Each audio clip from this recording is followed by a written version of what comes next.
Geek Insider presents Geek Speak with Matthew Harris and Meredith Lachlan. We cover entertainment, news, and tech with special guest appearances. So sit back and enjoy as we geek out together right now. Good evening, everybody. This is Geek Speak. I'm Meredith Lachlan, and I'm waiting for my co-chair, Matthew Harris. Tonight, we've got a full panel of special guests who are going to be talking about comic books, their Kickstarters, and what's happening in the industry, what we're looking forward to in 2021. Let me drop the card here and say hello. Hey, you guys. Howdy, howdy. Hello, All right. hello.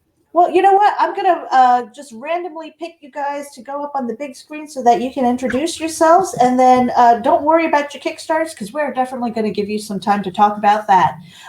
Let's see. Who do we want to start with? Tom, let's put you up on the big screen. Sure. For those that don't know, Tom Hutchison, writer, publisher, art director, and so on for Big Dog Inc. We just celebrated our 10-year anniversary in 2020, so we are into 2021, our 11-year anniversary now. But it is our 10-year anniversary of The Legend of Oz, The Wicked West, which is our Kickstarter that we're going to be talking about tonight. I love your headphones, by the way. I'm Jimmy Noble. I'm the writer and creator of Totally Rad Comics. We currently have a Kickstarter going on, the Totally Rad Comics Show Me Your Hits, which features the greatest hits of 2020 that we released on our web store that are now available on Kickstarter. All right, and let's see here. How you guys doing?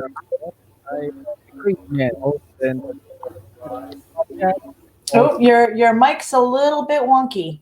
Is it? Can you hear me? Oh, it's better now. There you go. So I host and run Catch the Craze podcast with my co-host George Dream and Medina, and we also have a comic book which is mostly based on our experience in comic podcast, with some supernatural elements to it. For Crazees, currently running a Kickstarter right now.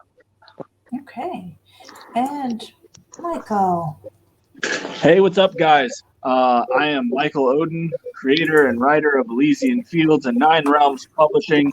We're going to be talking about the Kickstarter for Elysian Fields Deluxe Edition, which has been live and we're wrapping up here in 4 days. And I also have the sign up for my next Indiegogo project, The Embrace. Okay, so I just wanted to do a little bit of have a little bit of an announcement. Our YouTube channel was nuked, and and it wasn't because of anything that we did. I think somebody hit the red button that might not have that wasn't supposed to happen. We were actually migrating over to a different server. And so I think a little bit of technical difficulties, and it's like gone. So we do have a YouTube channel. It has not been hooked up yet. I just didn't have time. This kind of just happened. So if you are tuning in, make sure that you head over to YouTube /C/Geek Insider, no S. And that should be our channel, and I will be uploading some videos to show that we are not gone, we are not nuked. It was just one of those technical things that happen every once in a while. And on that note, let's see, we've got a couple of people here who are tuning in. Trish Bankston, hello. Michael James, Sebastian Bonet, welcome. Thank you for tuning in. So, all right, so let's talk about 2021 first. What do you guys foresee? Like, what's the forecast as far as what your plans are with maybe Comic Cons, what you're doing as far as creativity and things like that? And like I said, if you want to raise your hand, anybody who wants to go first, or I'll start calling names. Well, I think starting with the Comic-Con thing, I think we're way too early to even think about any Comic-Con existing. Most of the cons from the spring are already pushing themselves back to October, November, December. I mean, that's just the reality of it. There might be a handful of little tiny ones that pop up from here and there because they don't have to deal with gigantic crowds. But I think most sort of quote unquote real Comic Cons are not going to be happening until at least the fall. And I think that's just a realization that everybody has to wrap their head around. Probably easier now because we've already did it last year. We canceled everything last year. So we're kind of still in the cancellation mode. But anybody who was coming around and it's like, oh, it's January and cons will be here in like March. No, that's just not happening. So as creators and so on, we have to be prepared to keep this sort of new normal going and figure out ways to elevate it. Mm-hmm. I think that Tom hit the nail on the head. You know, it's still way too early to tell about anything with 2021 as far as conventions are concerned. And, you know, you got to be prepared for worst case scenario.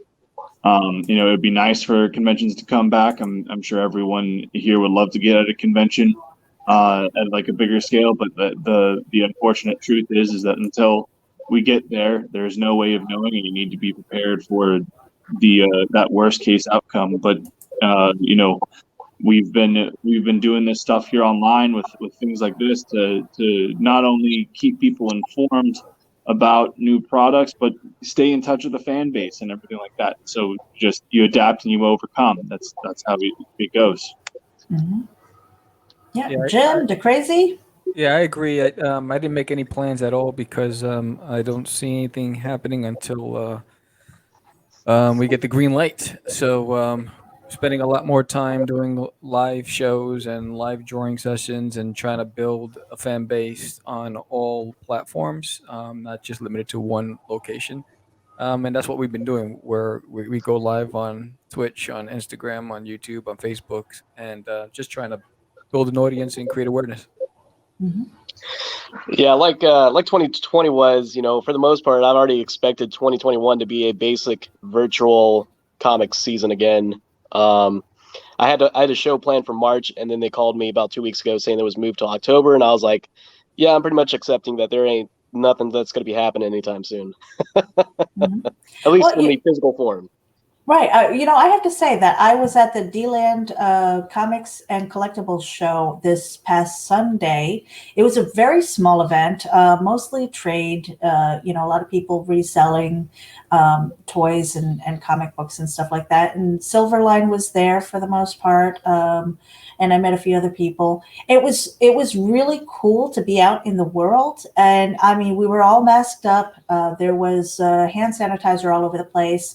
And it was just really cool to be there. And I know some people are really nervous about it, but it was like one of those things where it was very respectful. Like we were very respectful of our space. You know, we asked permission if we were going to shake hands or something like that, or maybe the elbow bump, or, you know, just a nod of the head and things like that. But again, that was really tiny. And one of the things that I think I'm really concerned about is the shows that were normally scheduled for the beginning of the year pushing towards the summer, and now people have to really pick and choose where they're going to go. How are you guys going to determine the shows that you go to, if you go at all this year? If you invite me, Okay. then you know, we can talk about it. If I'm getting a comp booth, then certainly we're going to be able to talk about that. If I'm not getting a comp booth, chances are I'm not going to your show. That's basically what it comes down to. There's a handful of shows that I like. It's like, yes, I'll pay to go to C2E2. Yes, I'll pay to go to Emerald City. Yes, here, yes, there. All the other shows, it's so hit and miss that you just kind of have to have a feel for, you know, for what it could be, and it's hard to do, and it's a show that you've never done before, and that's where the comp booth comes in handy, because it's like, oh, okay, well, I'll take a chance on that show because my costs are infinitely lower right off the bat. But with the advent of me being able to turn my phone on and sell to my customers directly, basically any time of the day, any week, the need for a con is reduced. There's advantages to doing cons. Certainly, of course, you're being exposed to tons of new people that would have potentially never seen your product, and so on and so on. But just the pure financial side of it is completely different when you can just sit at home and set up some comics on a rack and talk to your fan base directly versus hotel room, booth, travel, potentially hotel. Maybe you're bringing guests with you to fill out the booth. What I think the opposite side of con goers don't understand, the people on the other side of the booth, is the amount of money and time and effort it takes to do a convention anywhere, really. And this whole thing has changed that dynamic drastically for those that have chosen to understand how it works, how it can work, and make it work for themselves. Yeah, I'd say for me personally, the big thing would be travel, because I'm a new guy on the scene, so I'm not expecting anybody to throw a comp booth at me. So if I'm going to go to a convention, there's going to have to be an investment for that table space. But then there's also the investment of travel, there's the investment of books and everything like that. And so like this would effectively be my first con as a creator if I got the chance to do one this year. So it'd have to be like it'd have to be a convention that I could reasonably get to and not have to worry about like getting a hotel or doing any of that. I'd have to be able to be like, okay, I can like I might have to wake up at an ungodly period in the morning to go drag my stuff over there, but at the end of the day, I'd be able to go drive there and get it done. Yeah, I think localization is key, especially just to put feelers out. I watched your video when you were at that con. When I was on, I don't know if it was it was on Sunday's brunch, and I got that nostalgic feeling. I missed it, and I was like, oh, I wish I was there. But I think it would be local. So if I'm in New York, New Jersey area, I'm good for it because it's just a drive away from me. Just to start out and get a feel for the crowd, get a feel for my book because it's a new book, and see what the reception is to that, and then wait to see any big investments. I'd have to I'd wait a little bit. I'll just do a lot of local shows. Mm-hmm. Yeah, Jim, anything? For me, I mean, yeah, the location's a pretty big deal because all the cost that goes into it, but also safety. I'm very concerned about safety right now with the way the world is right now. It's like I don't want to go to a show that's not practicing the rules and regulations that they should be practicing. I don't want to get exposed. I don't want to get sick, and be out of commission when I get back, for however long, because I just got to keep things going. So yeah, con crud is already real. Now we have potentially super con crud, and nobody wants that. Yeah, exactly. And Trish says 4 out of 5 people here we meet online, and hope you all continue online stuff because with Mike's health concerns, don't know where or when we can attend a large con like C2E2. And Nita Lanning says, I miss physical cons because of the cosplay and being able to inspect merch, but I love virtual because it has opened up so many new creators we wouldn't have been able to meet. Yeah, and we just we're talking about like the merch and stuff and the cosplay. We just did an event last year, Comic Unity Online, where we actually it was a Kickstarter, but it was a larger event where we actually had cosplay involved in the event cosplay contest. We had about 7 or 8 different people come in and did cosplay, and all of the backers got to vote on who won, and the winner was put on a cover and all kinds of stuff. So as far as like these live things and Kickstarters and so on, that's the next step, is figuring out how to elevate them to higher levels. Now, obviously, we'll never be able to replicate being all together in one place. That's impossible. But all of the actual events and the things that happen outside of shaking your hand personally, those are things that we can try and replicate. Mm-hmm. And what I'm going to do is actually pull up your crowdfund here. Legend of Oz, The Wicked West presents The Age of Ozma. And you are kicking ass here. I mean, like 316 backers, over $19,000. I mean, you are obviously doing something right. And that was something that I wanted to kind of talk to you guys about, all of you. Crowdfunding sites like Indiegogo and Kickstarter have been instrumental in keeping you guys afloat. And, I mean, I know from just putting my own little campaign together how much work is involved, and then kind of going through what's all involved. And Tom, I know, with Comic Unity last year, that was a crap ton of work. I mean, a crap ton of work. Oh, yeah. And there were 3 of us doing it, and it was still a crap ton of work.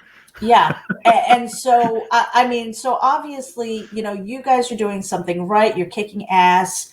What would be some of the things that you have done differently this year with this campaign that maybe you didn't think about last year, and you had to pivot and really hustle?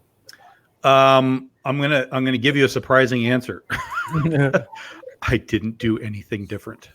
Really? That's the reality. I didn't do anything different. And part of that is on purpose, because we want to create, especially with us, because we have so many different books. So this is The Legend of Oz, The Wicked West. We do superheroes, we do horror, all kinds of different things.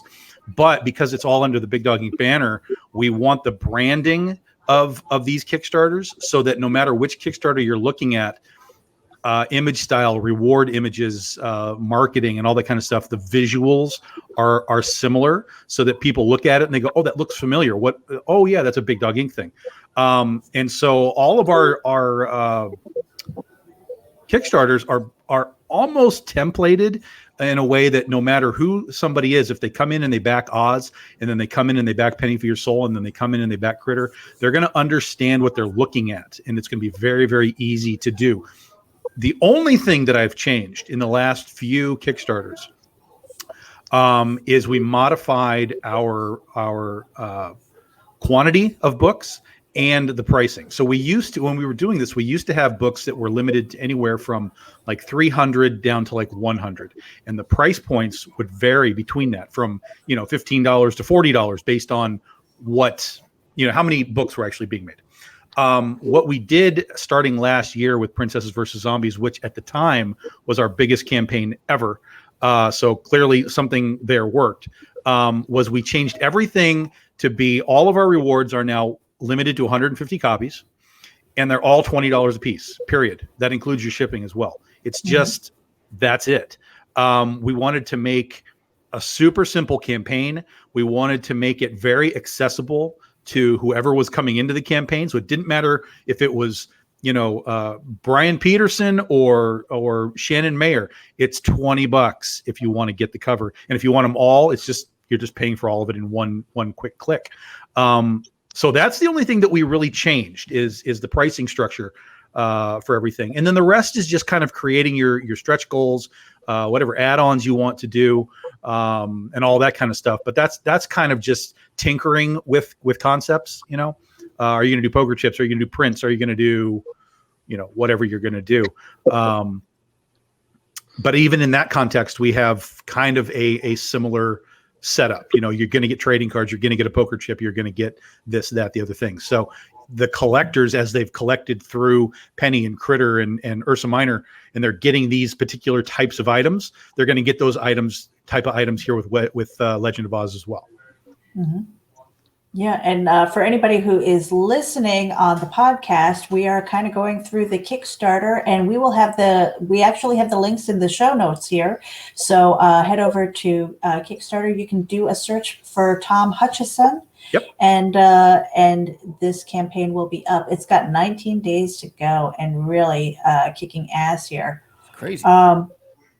I want to know what the secret sauce is. I didn't even realize how. Listen, I'm totally playing the humble card here, but I didn't realize how good it was doing until today. And I just talked to Jim about this earlier, because I went back and I looked at our Legend of Oz campaign from last year, because I wanted to compare where we were. I knew we were ahead, but I didn't know how far ahead we were. It turns out that as of right now, the dollar figure they're at right now, which is a little over 13 or a little over 19,000, is the same amount within a few $100 that we were on day 20 on the past Kickstarter. So I was like, what just happened here? So it's been a huge uptick. And Jim and I were going back and forth on talking about different months and seasons and what happens when you do a Kickstarter here versus here. I was trying to get, his information, like, hey, when you did something in January and you did something in October, like what happened? We were just doing some comparisons, and it was really interesting. I mean, just once you do enough of these things and you have real analytics to look at, you can go back in and say, okay, here's my spring, here's my summer, here's my fall, and this is what we do, and this is how many people find us. You can really start to analyze what you're doing, and start to figure out, even if all you're doing is figuring out, you know what, I don't need to do something in the fall because it's not working for me. I'm going to focus on the spring and the summer. Any of that information is going to be super key as you go forward. When you're doing your first one or first two, it's kind of like, well, we're just throwing the dice and we're going to see what happens. But once you've actually done them and you've got real numbers and real information to look at, it starts to get really interesting. Now, the thing that I wanted to ask all of you, because this isn't your first campaign for any of you, the variant covers, how important is that? And then how do you find the artists to do them? Well, basically it's everything, for as far as variants go, because if you were to come in, let's say, and have one book, let's just say you had your book and you had one cover, and you had costs that were the equivalent of, I don't know, let's just throw a number out, $5,000. You have to come up with $5,000 selling one book, and probably selling that book at around a $5 mark, maybe with shipping. So maybe 10, let's say $10. So to get to $5,000 with a $10 book, just do the math. That's how many you have to sell. So that's brutal. That's a lot of freaking books to sell when it's just one single book. With variants, it changes everything. And not only does it change your potential income, but it opens, here's the most important part. And this is the part that people just seem to kind of miss when it comes to variants. When you do a variant cover with an alternative artist, so let's say you had your basic cover, in my case, Carlos Reno, he's doing his basic cover. It's fine. There's your basic cover. But then all of a sudden you say, well, now I'm going to have, I don't know, Eric Bassel do a cover, right? All of a sudden your product has now opened the doors to all of Eric Bassel Dua's fans. Like immediately. He has his own personal following that buys his product. Now that doesn't guarantee you a sale, but it does open that door to all of those people that buy his stuff. And that's the important part, because even if they just buy it just for his cover, you've still made a sale, regardless of if they ever open the book or read it or whatever. And I know that's brutal to hear for us writers. It's like, no, we want them to read the book. Oh my God. But ultimately we need them to buy the book so that we can keep making books. And so having those variant covers and those variant artists specifically opens all kinds of doors to more fan base that we wouldn't necessarily have had access to just by ourselves. Mm-hmm. Anybody want to piggyback on that? Yeah, I can. Oh, go ahead, Jim. We're playing that game. Okay. So what I would say is, when it comes down to the whole variant cover issue and everything like that, covers are what sell a book. At the end of the day, that's what when it comes down to comics, the cover is what is going to draw the consumer to check out your product. If they're looking at it at a store and looking at it online, the first thing that they're going to see is, oh, what covers, especially when you're looking through a campaign, it's, oh, what covers do they have? Let me take a look at what covers they have. If this is a creator that I've seen on a stream and I think that he's a solid dude and I think his product has potential, let's see if he has a cover that really speaks out to you. That's like your hook, line, and sinker right there.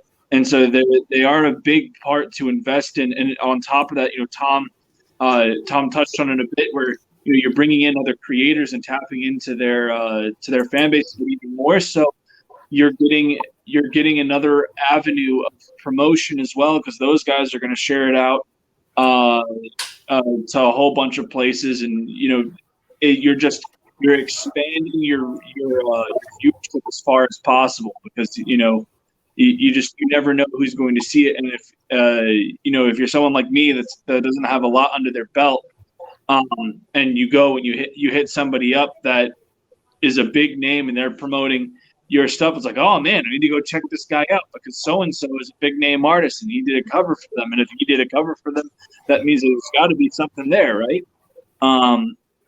And so yeah, no, like the variant covers are a very big part to a campaign. And Tom also hit the whole point of, if you only have one book, it's and like you gotta reimburse your costs. That is an uphill battle. Like, you can do it, but it's gonna suck.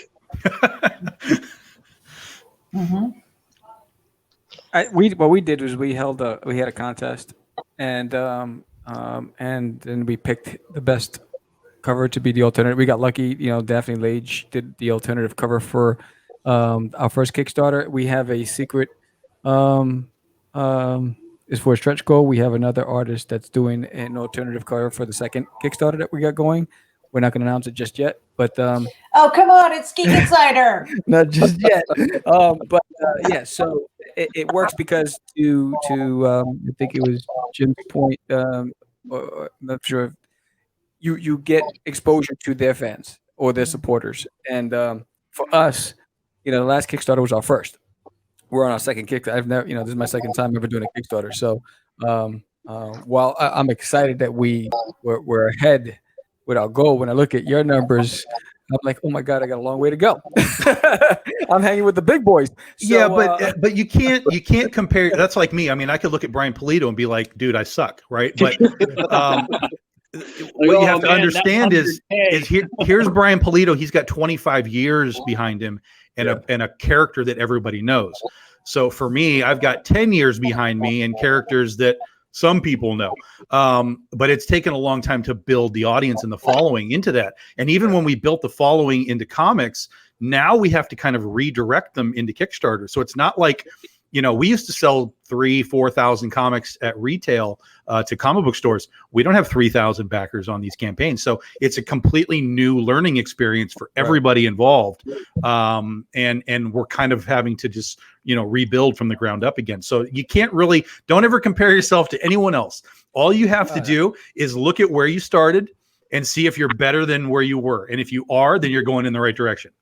Mm-hmm. Yeah, we're excited. The fact that we even, in 4 days we were able to make our goal or exceed our goal. That surprised the heck out of me. I woke up. I was about to go to bed, and I said, let me just check, and I was like, oh, look at that. I called my partner, I called George, and I was like, yo, did you see this?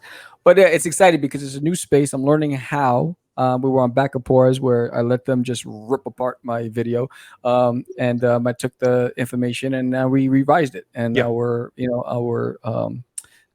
watch through percentage increased significantly. So we're taking all the notes and we're learning from everybody. That's good. And Jim, before I take a break, anything on variant covers, because I know you've got a ton of them. Jim does only like 3 covers. I don't know what he's doing. I was thinking about it as everyone was talking about variants. I was like, well, the first Kickstarter I ever did, I started with 9 variants and I ended with 16. 16 is a decent number. You could basically get all those for a couple $100, not a bad deal. And our current Kickstarter, we started with 50 covers and currently are almost up to 80 variant covers on the current Kickstarter. What I like to do, as far as variants go, it's a big thing of marketing. You got to pick your artist. You got to know who sells, what will buy, what are the fans looking for. This is my 6th crowdfunding campaign, so as far as variants go, it's like, well, I know they want some XXX rated stuff, so I'll do like 6 of those, and I'll do 5 of one person, 10 of another person, and it's a very niche market, but it's a very frugal market if you know how to market it right. Mm-hmm. I was going to say, I thought it was like 10 of everything, but that's you buying the books. Yeah. I pay attention. All right, you guys, we're going to be right back. This is about a 30-second break if you need to take a drink or something like that. And this is Mobile Edge. We'll be back right after this. Check it out. MobileEdge.com has award-winning products with innovative features and contemporary, edgy designs that empower you to look sharp and travel smart with your mobile tech.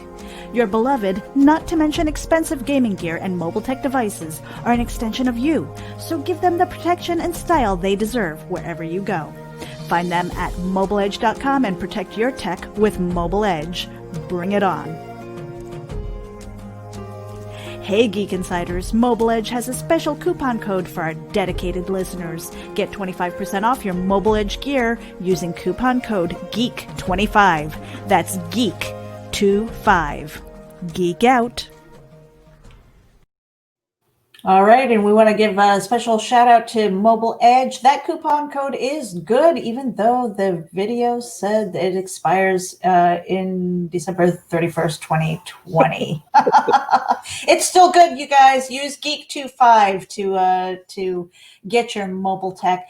Okay, so you know what I'm going to do? I'm going to pull up Elysian Fields here so that we can talk about this, and then. Awesome.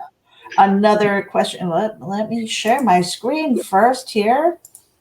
There we go. Sharing that. Now, we're not really going to do any videos or anything like that. So the Elysian Fields Deluxe Collector Edition. You have 4 days to go. Yep. Michael Oden. How we doing? You got a ways to go. You're at 1,244 of a $2,500 goal, 34 backers. Honestly, I know that looks like there's a lot. It's not. I've seen crazy things happen. And, this is the first time I've been on the Kickstarter platform. Can you guys hear me? Mm-hmm. Yeah. Okay. Cool. I'm doing this from my phone, and it has like the entire screen is frozen, so I can't see anything. It's great. So I wanted to make sure. This is my first Kickstarter. Technically, I've done 2 Indiegogos, and even for this book, we finished up our Pyramid Gambit Indiegogo at over 8K, and we did I did this Kickstarter,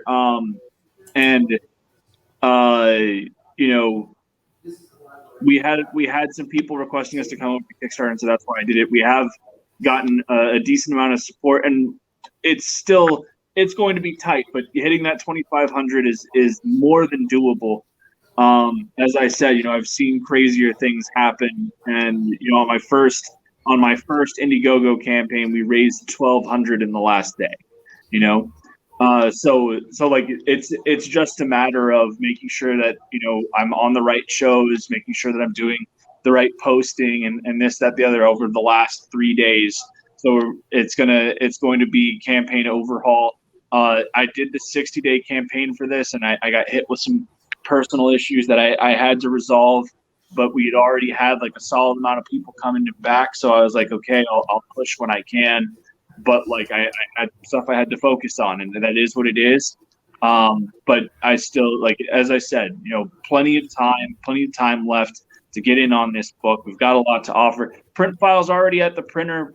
Books will be out here pretty shortly too. So it's not like people are going to be waiting around for this one to get to them. It's going to be pretty immediate on their fulfillment. Mm-hmm. So it's just one of those things where this is a learning curve. Kickstarter wasn't my wheelhouse, and the fact that we are where we are with everything that's gone on since 2020 and carrying over, I'm more than happy, because I think it means the product stands for itself, and we have the support. I just need to make sure that these next 3 days I'm out there. Mm-hmm. Yeah, I mean, it's got to be really hard. And I know for me, I think I've got about 6 days left on mine. It's pros, so I'm not even going to talk about it tonight. But trying not to smash my F5 button and hit the refresh every day. I'm trying to pace myself a little bit. You know what I mean? But that last 24 hours, oh my gosh, I can just imagine. I'm not there yet.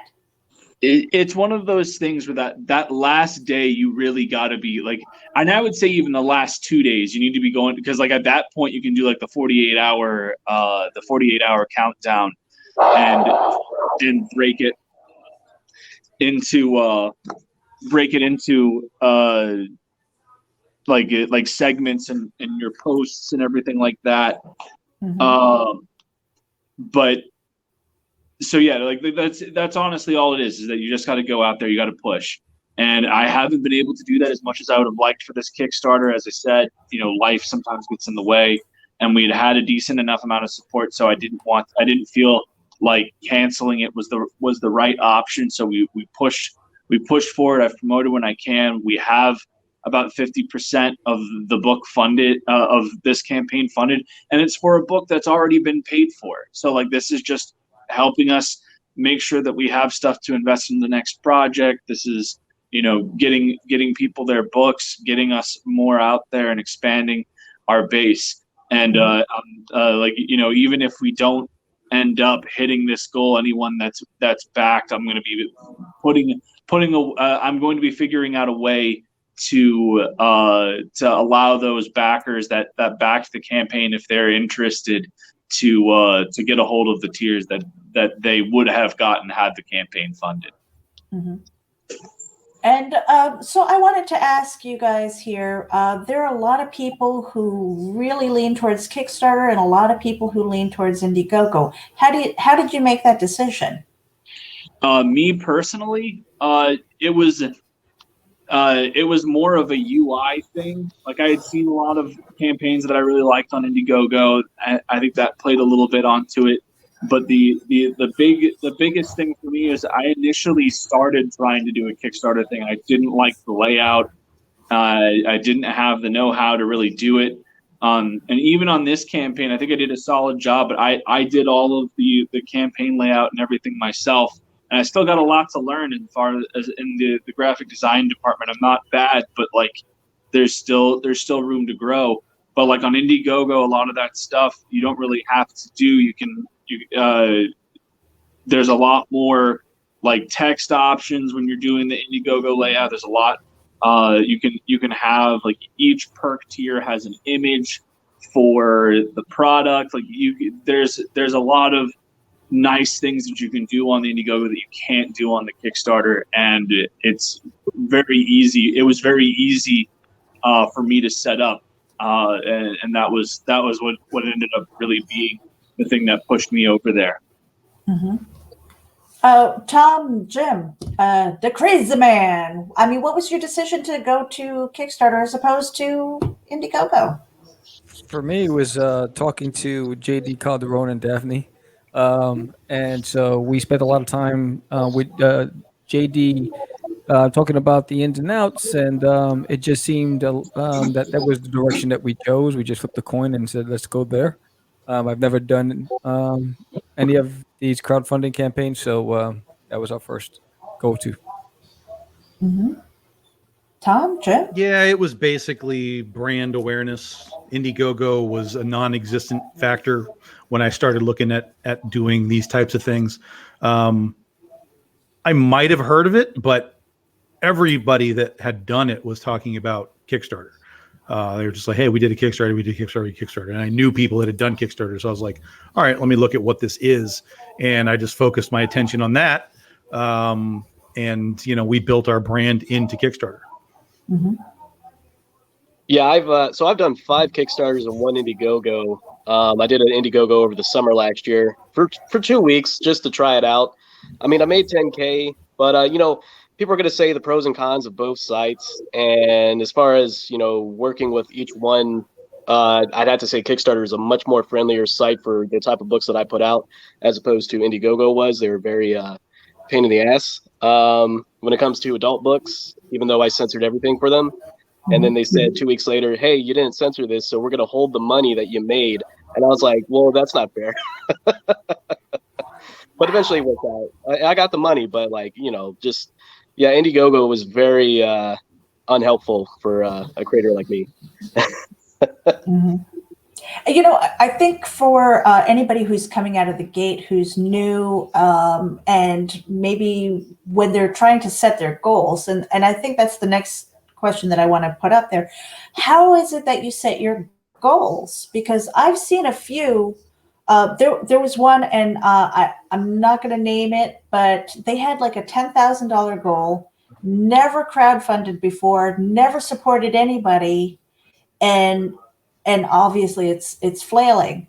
How do you say? Well, that's lunacy. That's just lunacy. I mean, that's just somebody who's has no concept of what they're doing.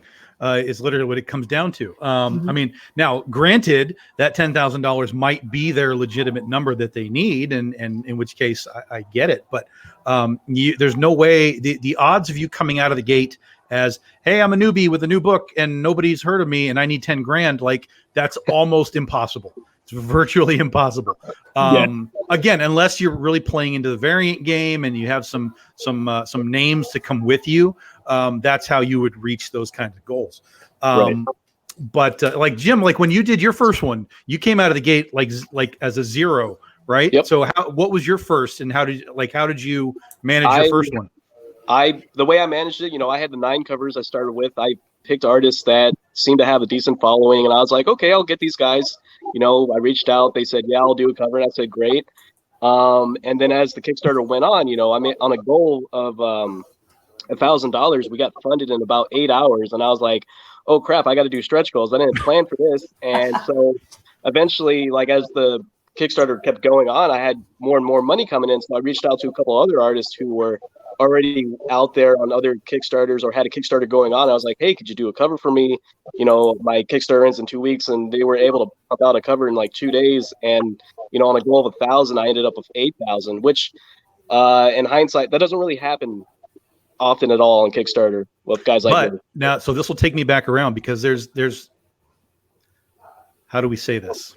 There's ways to rig the system, how shall we say?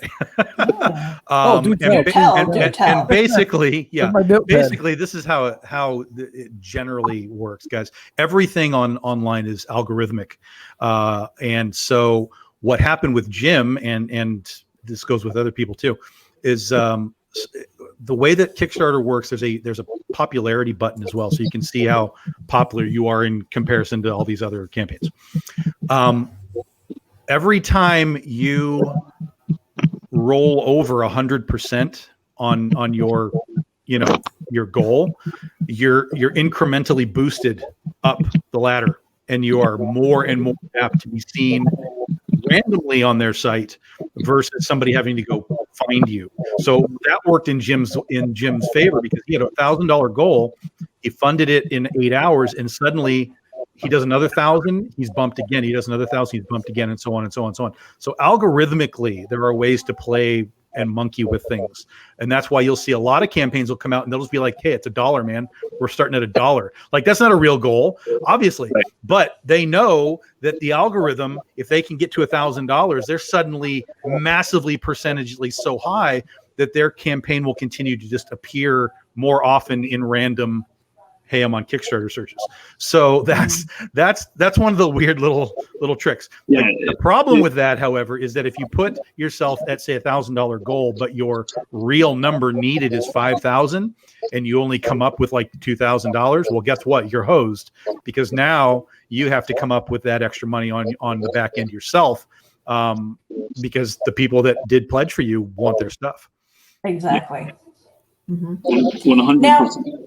Now, I guess the flip side of that is then at what point does it feel like maybe you didn't ask for enough? Do you get pushback from that, especially with the bigger campaigns? You see some of the campaigns like the Legend of Oz, it's up there, and you're developing that reputation that your crowdfunds are going to make money. Granted, it's a lot of damn work, and you have the variant covers and stuff like that. But then, do you ever hear back from people going, "Well, why'd you set it that low?" No, because here's the thing: $5,000 is not the goal needed to produce this book. Mm-hmm. That is not the number. It's like Brian Polito; he sets all of his goals at 15,000. If you think he's producing that book that he's doing for $15,000, no way. It's simply a number that makes sense to kind of get the campaign started.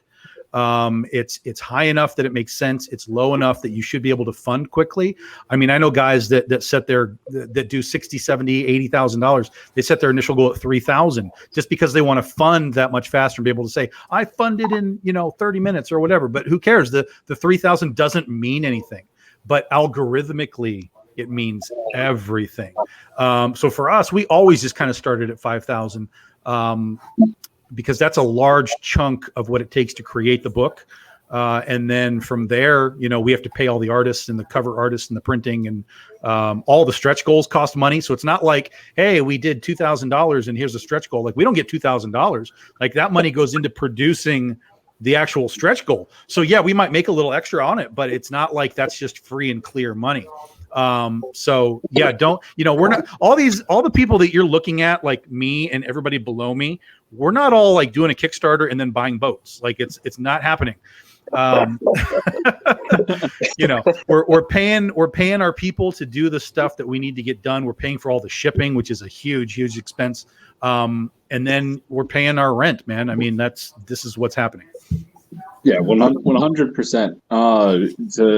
To piggyback off of what Tom was saying with the algorithms, Kickstarter, I think he was saying that it goes by like $1,000 mark and what have you. I know that on Indiegogo, it's like every single time you hit another 100% of your funding goal. So each time you hit that, you get boosted up in their algorithm. You just got like that's why on like Indiegogo you'll see people set their campaigns pretty low, and then they're constantly hitting it, so that's constantly getting boosted on the Indiegogo main page. Like there's all sorts of little strategies for that that you got to kind of look into and research. There's a lot of in-depth research that you can do on making sure that your crowdfunding campaign is successful.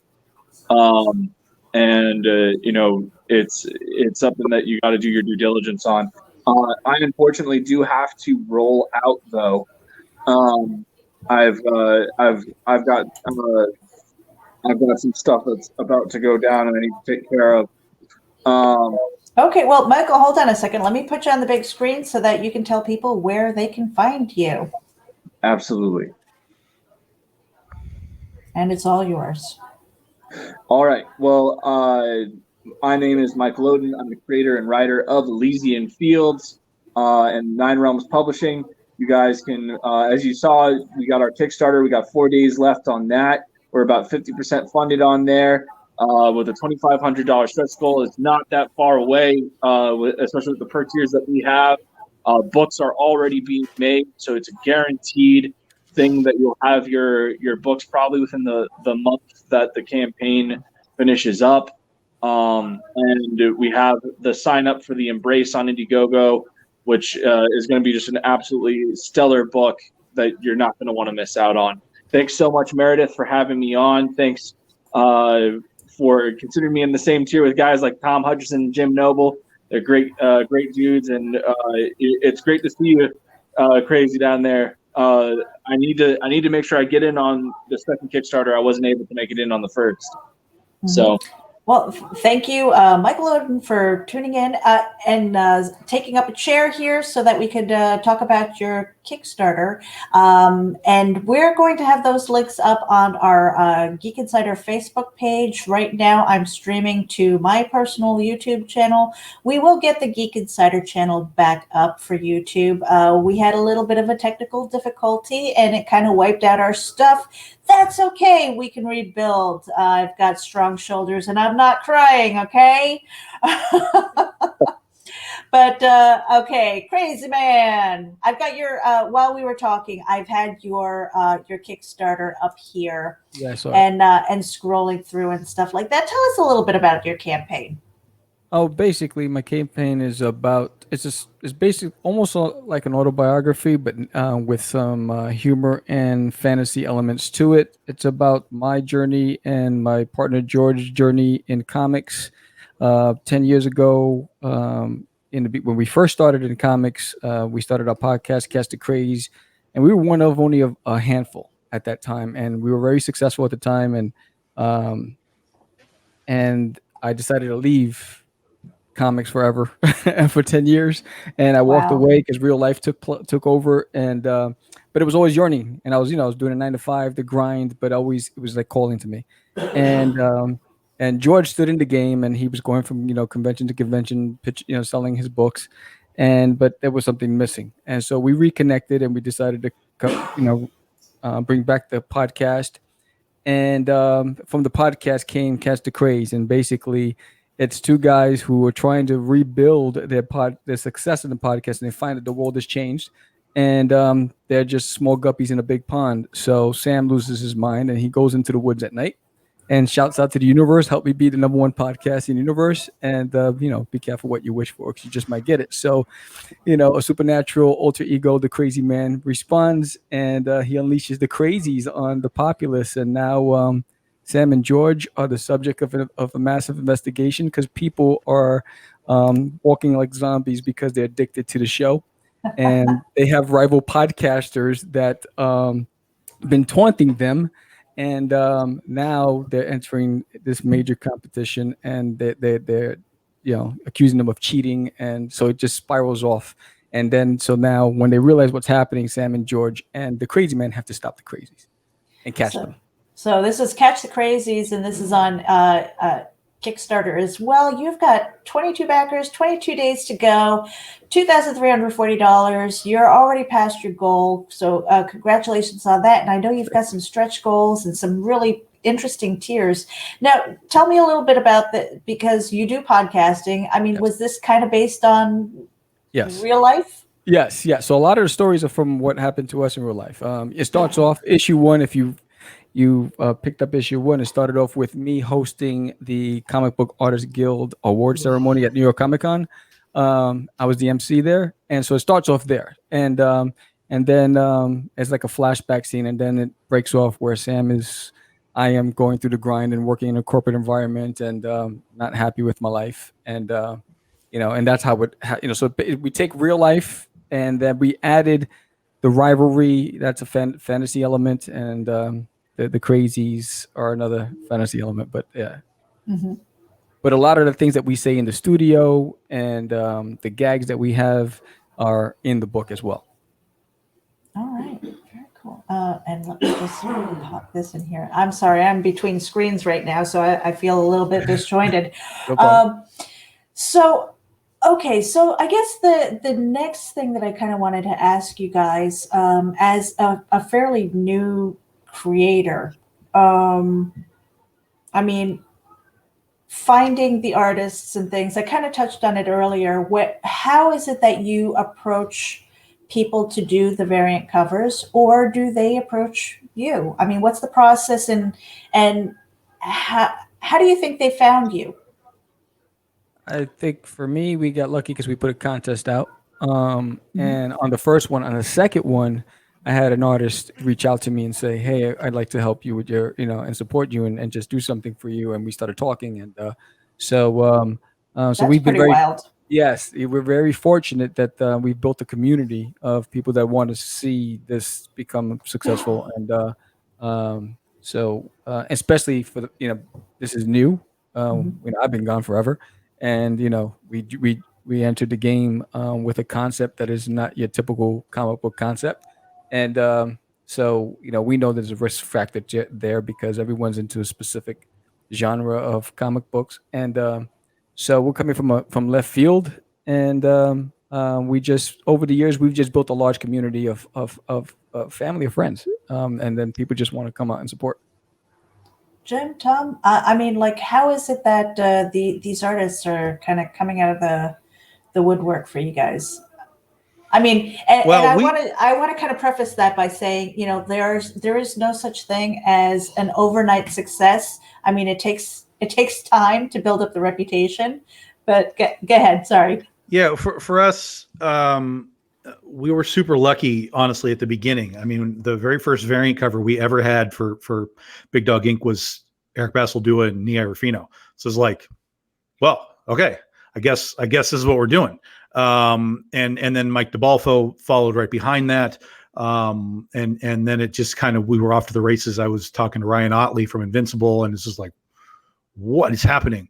Todd Knock was amazing. He was one of the guys that helped me get into comics, or not get into comics, but helped me kind of understand the publishing side, because he had done his own book through Image and so on. And he was super awesome. He even let me, how does this happen? Todd Knock lets me borrow one of his characters to put into my book. I'm like, I haven't even been around a year. Like, how does this happen? So big props to Todd. He was great. So over the years, it's basically like, how do you get somebody? You get on your keyboard and you start sending messages out, or you go to Comic-Con and you talk to people or whatever. I mean, that's it. Artists are very funny people. If you pay them, they will generally draw something for you. I mean, it's kind of how it works. Very odd group of people. You know, really it comes down to from the, as far as the, like, getting names, whatever you would consider a name, they have to figure, number one, that are you actually going to pay them? Number two, what is it that my cover's being put on? You know, do I want to draw whatever this is? And those are basic, and then that's it. I mean, then it's like, hey, artist X, I'm doing this book for, you know, called The Legend of Oz. It's a Western reimagining of The Wizard of Oz. I need a Dorothy Gunslinger cover. Are you interested? Yes or no. And then you just take the next steps. How much is it? What's the deadline? Blah, blah, blah, blah, blah, blah, blah. And then over time, you know, as we developed our own reputation, people would then, that's where we started to get the people that would come to us. But most of the time it was the people that were newer, because the people that had the names, I mean, they already have all of they're working for Zenescope, they're working for Dynamite, they're working for whoever. So it's just a matter of us being at the right place at the right time to get into their schedule. So while we don't get those big guys all the time, you have to fill those gaps. And that's where the folks that come in and they're like, hey dude, I've seen your stuff. I'm a big fan. Can I just draw something for you and show you what I can do? It's like, yeah, of course. That's how we found guys like Steph Wilson. I used to put out ads on a website called Digital Webbing, that still exists, but I don't know how it functions anymore. But I used to just put out literally advertisements being like, I need an artist for a cover. I need an artist for interior. And then once we kind of got all of that, then it was sort of word of mouth. So when I was doing Penny for Your Soul, that artist was part of a studio down in Brazil. And so when I needed another artist, I basically talked to his studio head and I was like, who else you got? And so it becomes like this, you know, this trail of, you know, six degrees of Kevin Bacon type of thing. Who else do we know? And then we go that way. And then it just keeps expanding outward and outward into a huge artistic Venn diagram. So yeah, that's the super long answer to a short question. Jim, anything to add? Yeah, I mean, basically everything Tom said is 100% the same thing I do. Like, networking is a really big thing.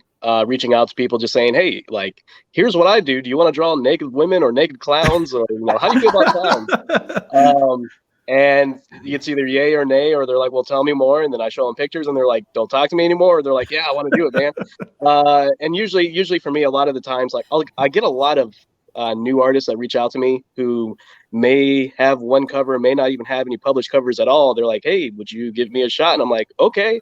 I typically never really say no, as long as they're comfortable with doing adult material. But yeah, like, just, you know, they'll never say no to money as long as you pay them. And like, I got an artist that literally all she does is covers for me, and like, I get a cover or two every month, and she's like, here's another cover. I'm like, okay, here's more money. And she's a fan favorite. Everyone loves her. So it's like, yeah, just keep making covers. That's awesome. Okay, well, we are almost at an hour. I've got another bump here. Is there anybody that's got to go? Yeah? We're good. All right, we'll be right back after this. Have you ever wanted to be part of a writer's room? Come join us on Creativity in Progress every Monday night at 9 p.m. Eastern, 6 p.m. Pacific on Twitch and YouTube, the CIP network, where creativity comes to life. All right, that was a super short break there.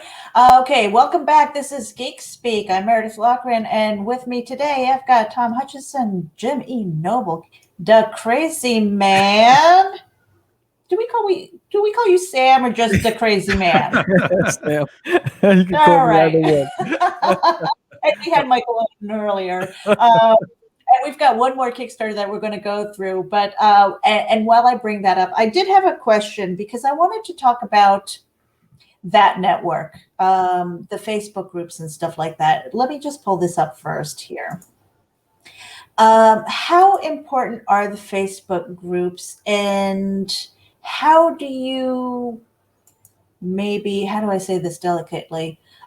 Stay away from the toxicity that you can often find in them.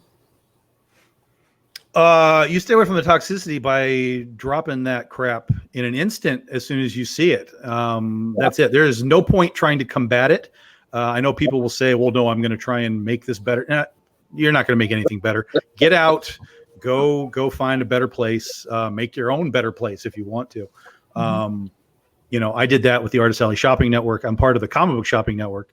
And I was like, dude, you're missing a key piece to this whole thing. And I was like, let's do the Artist Alley Shopping Network. So we curated that and have turned that into a 1,600 vetted audience members for our artists. And we keep very close track of who's making trouble and who's, just there to have fun and so on. So if you're in a place that just sucks, just get out. I mean, there's 0 point in hanging around. Mm-hmm. Yeah, Facebook is like basically my lifeline, especially if, the way the world is right now. It's like, if it wasn't for Facebook, I wouldn't be where I am today. I'm in a lot of Facebook groups. Sometimes every now and then you'll get like a negative comment, but you just ignore those people. And 9 times out of 10, they don't really ever like comment on your stuff again. They just leave you alone. Yeah, I agree. If I see it, I ignore it. Or if it's someone that's connected to me and it just gets out of hand, I just delete it. I just don't participate. Yeah, I have to say that my experience, because I'm not new to social media by any stretch of the imagination, but I am new to the comic book world. And it's kind of funny because when I started probably about a year ago, basically my pitch was, hey, I've got a story. How the hell am I going to find an artist? And so I went through and I found a lot of these groups. And, obviously, I know as a freelancer that, people are always asking for free work. And that's tough because you have to kind of, sometimes you do the free work to get your name out there and known. And then sometimes, you have to reach a point where you're like, nah, I got to charge you for that. And it's really hard. And so what I found was in a lot of those groups, before I even said a word, I was just in as an observer. And, so people were looking for artists or people were looking for writers, and they were mocked because they were like, maybe they didn't know, or maybe the budget was tight and they were just looking for people to collaborate with. Sure. But to go into the forum and just go, blah, I want free work, the reception was not nice. Yeah, it's all in the presentation. What I tell people about the free work part or the collaboration part is, and they all kind of like, oh, I'm never going to do that. I'm like, okay, let me just tell you 4 words. Teenage Mutant Ninja Turtles. The biggest collaboration in the history of comic books, maybe. And those guys just got together and were like, dude, let's make a stupid comic. Like, that's literally what Eastman at once said in an interview. He was like, yeah, I want to make something really stupid. And so he drew a turtle and he drew it with nunchucks, and they were like, dude, this is stupid. Let's make it. And now look where Teenage Mutant Ninja Turtles is. Don't be afraid of collaboration, but that doesn't mean just simply anybody who walks in off the street, you should just start, working with, it's hard to vet new people because they're new, but, don't be afraid to do something if it sounds like it could potentially be valuable, if only for one issue or whatever, and then move on. And then you can actually say you have something done, because here's one of the keys, guys, to creating and to breaking in, whatever the hell that means. Marvel, DC, Image, all these companies, they don't want new people. They want people that have been doing this themselves for a period of time and have a track record of, hey, look, I've produced this book myself. I understand deadlines and art and writing and publishing and all of this.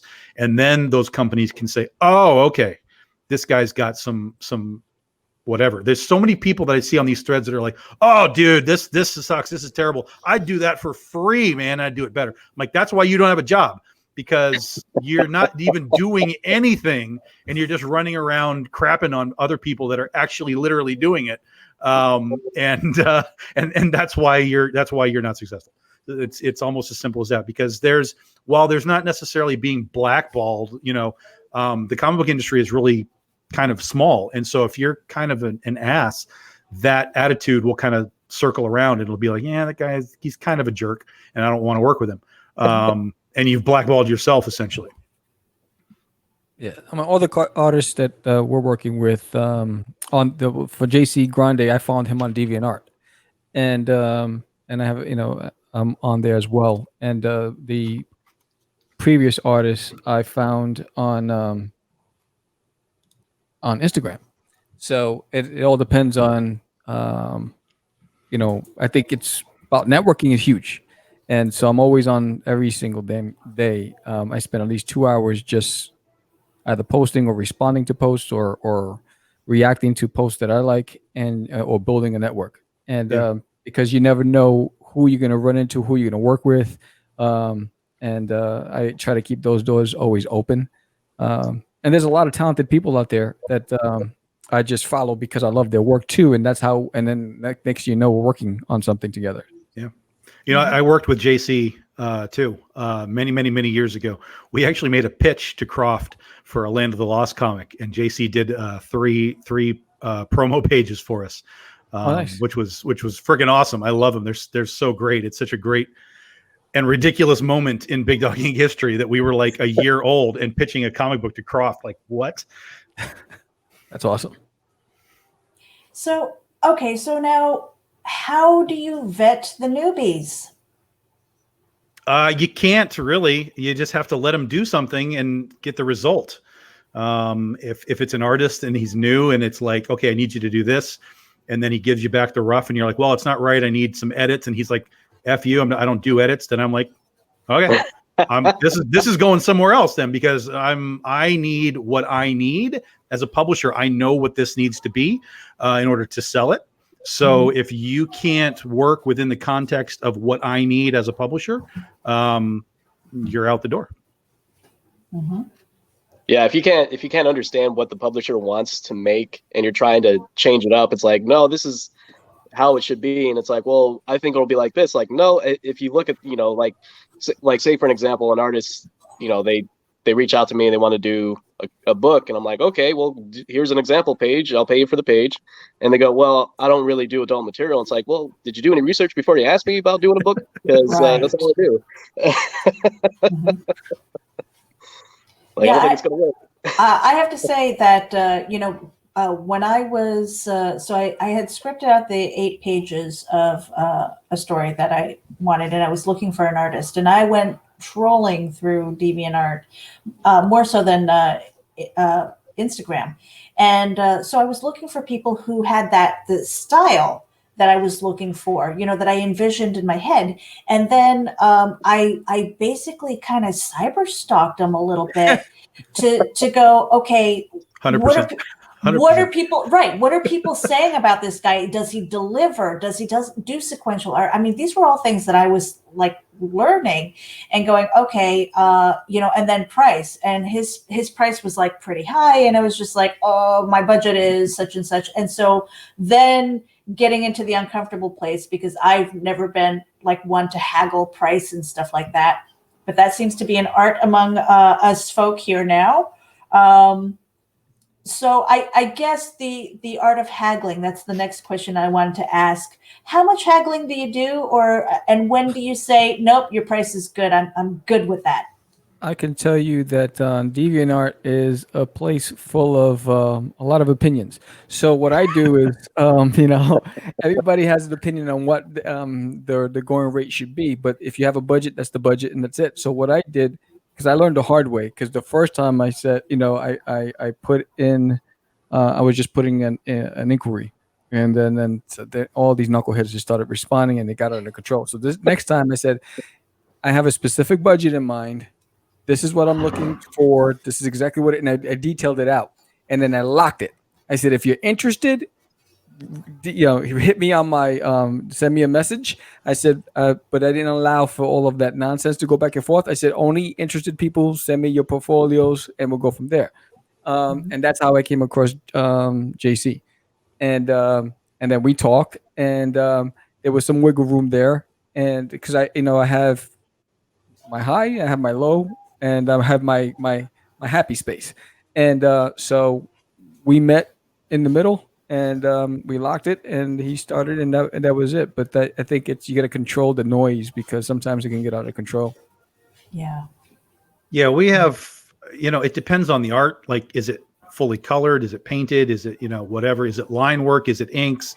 There's a lot of different levels of what artists do, and what they expect, and what you can pay for.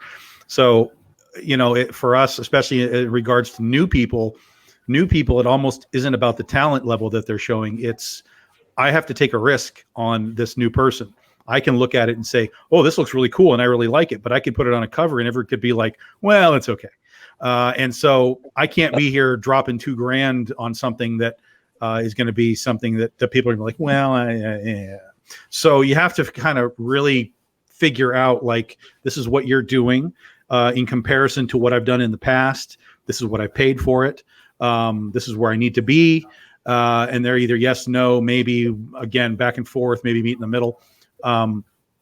You have to be able to really kind of first and foremost understand your budget, and where the extra stretching might come from if you need to. But in some cases I've had new people where it's like, look, I'm comfortable at this number, and here's what I'll do. If it should sell a certain amount, like beyond what I'm expecting, then the next time we do this, we're going to bump you up, because clearly the fans responded to you. And they were like, oh yeah, that makes total sense. And in almost all of those cases, we sold the books, and they were like, yeah, so let's do another one. And I'm like, yeah, let's go, man.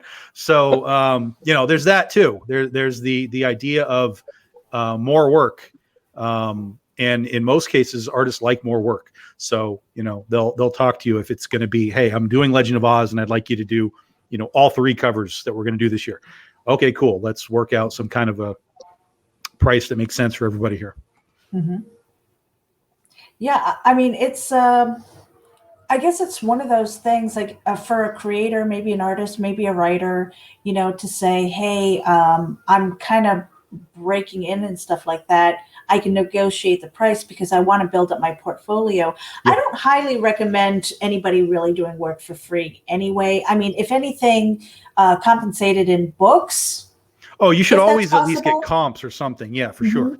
For sure. Never just a straight up, here's a piece, see ya. You should be able to make prints out of it. You should get some comps of the book. You should be mentioned on social media.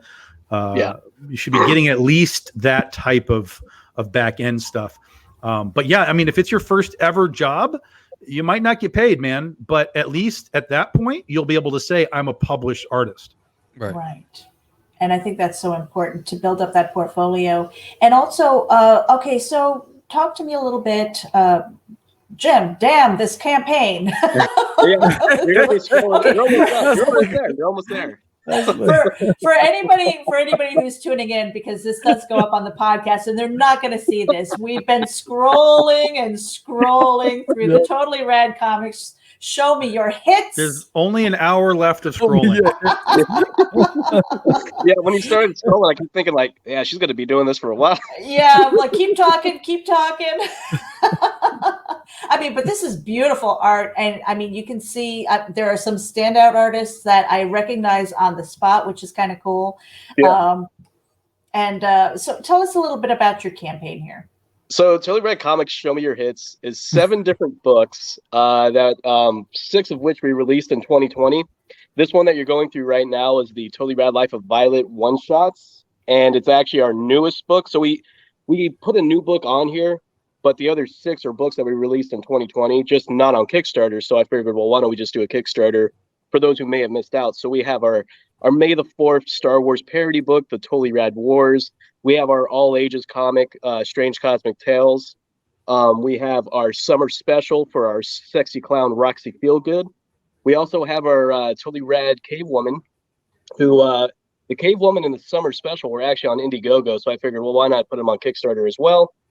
And yeah, we also have Neon, our 80s slasher. We have her first issue on here, as well as the same first issue for Roxy Feelgood, for those who missed out on those two characters, because they were between Violet, Roxy Feelgood, and Neon, our 80s slasher. Those are our three main Totally Rad babes in the Totally Rad universe. Okay, so tell us a little bit about the clowns, because a lot of people do not like clowns. Well, I mean, I created Roxy Feelgood and the Roxy Feelgood universe because of the fact that everyone is terrified of clowns. That seems to be a new thing that everyone wants to. They want to see the new It. They want to see the new scary clowns. So I figured, well, why not make clowns sexy again? You know, everyone likes Harley Quinn. Again? But it's not really a clown. Wait a minute. Again? How do you make them sexy again? When were they sexy?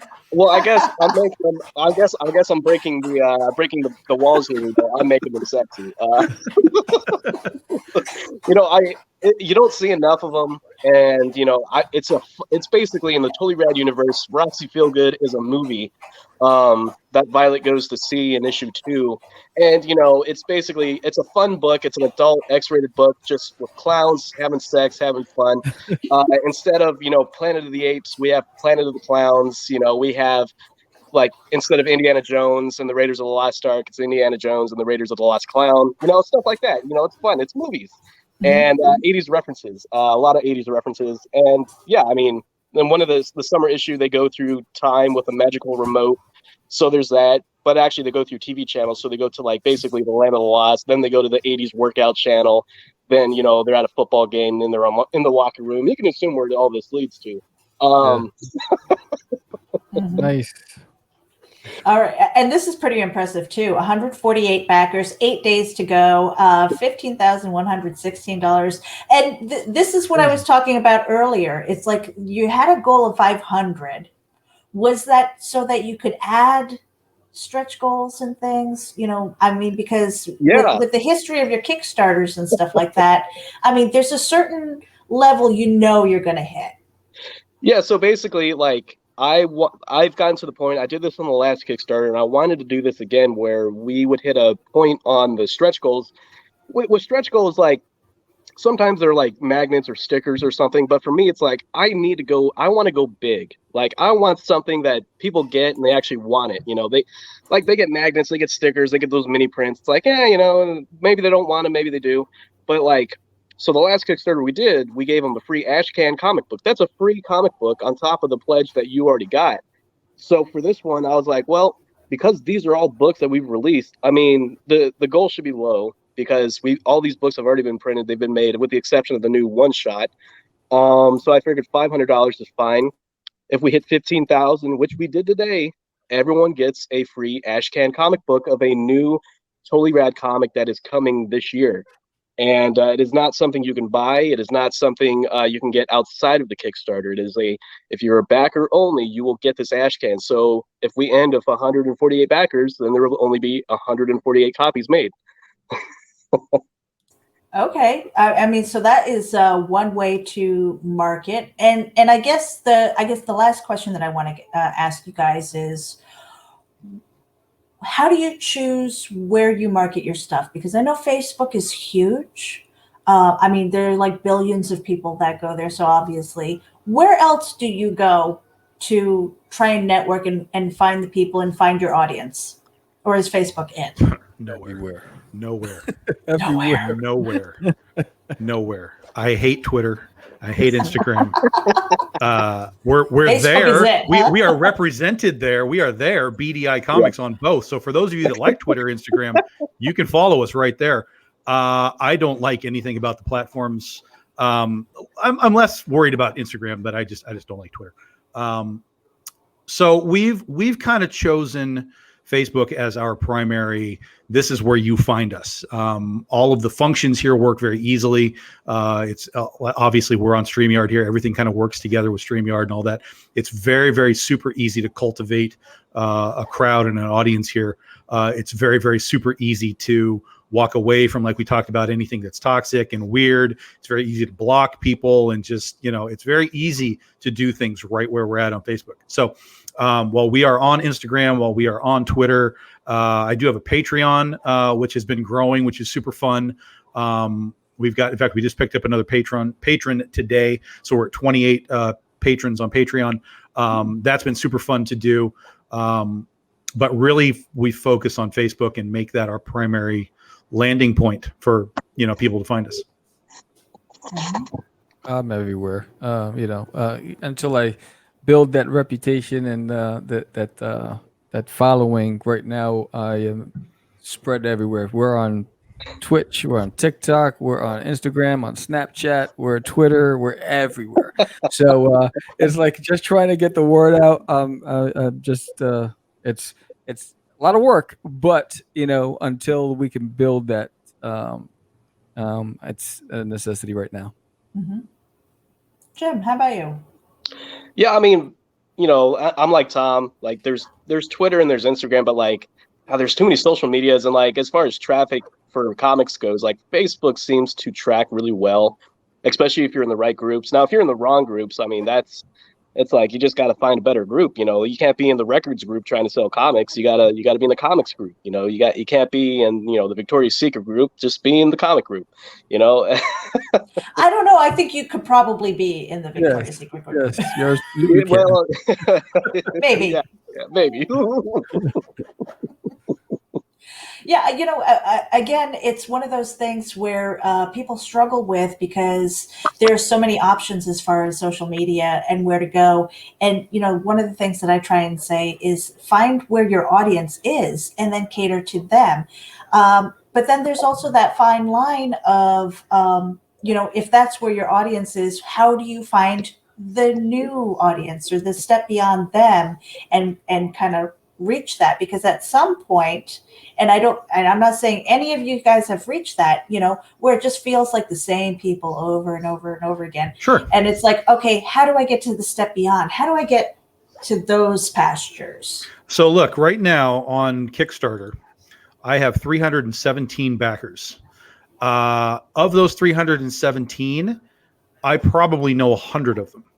Of those 100, maybe 20 or 30 interact with me in any sort of regular capacity. But that means there's 217 people that I literally don't know that found my stuff because I'm on Kickstarter. Mm-hmm. And that's just like we're talking about with Sam. I mean, that's the value of being everywhere, but that's a crap load of work to be everywhere.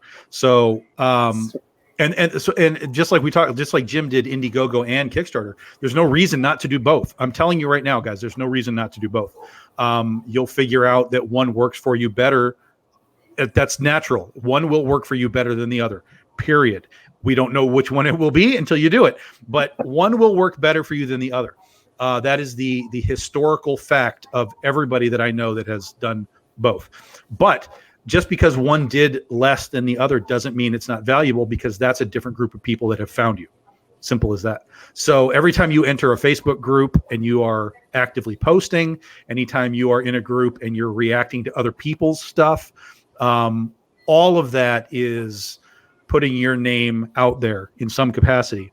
And you can do that just on Facebook. You can do that just on Instagram. You can do that just on Twitter, or you can spend your Sunday and do it on all of them, which I'm just not willing to do.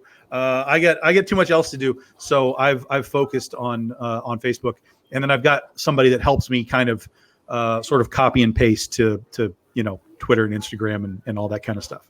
Mm-hmm. Yeah, very cool. Now we are getting close to the 90-minute mark, and we are going to say goodbye. But before we do, Geek Insider, we usually have one final question that we ask all our guests before we end the show. And that is, if you could go back in time and give your younger self one piece of advice, what would it be? Don't walk away. Huh? Well, and that's based on your history. You want to expand on that a little bit? Yeah, when I created I was known for a book called "There's an Alien on My Toilet," and at that time, wait, what? I have a comic book called "There's an Alien in My Toilet." I love it. His name is Duty. He's from the planet Uranus. And so I was talking to the networks at the time, and we were talking to Disney, and at the time it was Kids WB, and we were represented by Circle of Confusion, which represents Robert Kirkman. They were managing his stuff at the time, and then for some reason it seemed like all of the networks were changing leadership. And so the new leadership came in and they dropped Kids WB, and Disney was going a different direction. So then everyone put everything on pause. That happened, and several other things happened, and I just gave up and I walked away from everything. And I would tell myself, don't walk away, just stay focused. Okay, who's next? If you could go back in time and give your younger self one piece of advice. I would probably go slap myself in the face before I sold my comic collection. I had like 100 long boxes collection at one point. And life just got in the way. It was, 9/11 time, all kinds of stuff were going down. And it was just like, dude, I just have to move this out of here. I have a tiny apartment. It's the size of an entire bedroom. So I cringe when I think about what could be right now if I had just put it in storage, like a normal sane person, instead of like sending it all, like taking it to a convention and being like, take my comics. Yeah, things would be a little bit different right now, but yeah. Hindsight 2020. Considering that there are some comic books that would probably pay for my house 10 times over. Yeah. Jim, how about you? For me, it would be like, save her money. She's not worth it. That's too much. Going back like every Stop year. buying girls' diamonds. Going back every year for the last 10 years. Just if I could go back every year for the last 10 years, I'd be a millionaire right now. Wow. Oh my goodness. And I wouldn't have paid off a car that I only got to drive once. So yeah. All right, Jim. I know that we've got to sit one of these days and just have stories. That's awesome. I know you've got tons. So, I mean, honestly, guys, that's it. I want to thank you so much for being part of Geek Speak here. Head over to, our YouTube channel was nuked. We are rebuilding. So make sure that you head over to it. There is a new one. We are the first show on the new YouTube channel. Yes, and I will be uploading like a mad woman some of the old episodes and stuff like that. So I mean that kind of stinks. But yeah, head over to YouTube. You will see Geek Insider without the S. And I think we've got like 20 subscribers now. So please head over, hit the subscribe button, hit the bell to get notified when we go live. A lot of times we go live Monday and Thursday. We have Sunday Comics Brunch at 11 a.m. Sunday mornings. And, sometimes we have special guests. We have a good in with Shudder, Full Moon Features, and a few other publicists who are sending, all kinds of people and talent our way for interviews. So make sure that you hit the subscribe button and the notifications button. And in the descriptions, you guys, anybody who's listening and watching, there are the links to their Kickstarters. Make sure that you head over there, give it some love. If you cannot throw any money at it, that's fine. Hit the share button and share it out with your friends. Because again, with the networking thing and getting to that audience that is a step beyond, that makes all the difference in the world on that night. Any other things that you guys want to say?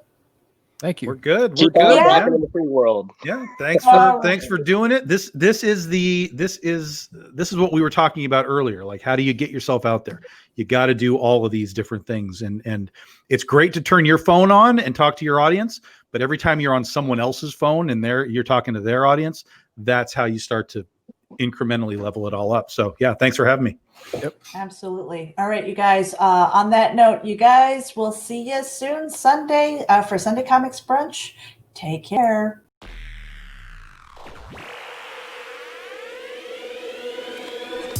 At Geek Insider, we foster relationships with those in the geek sphere so we can give our audience the insider view of entertainment, tech,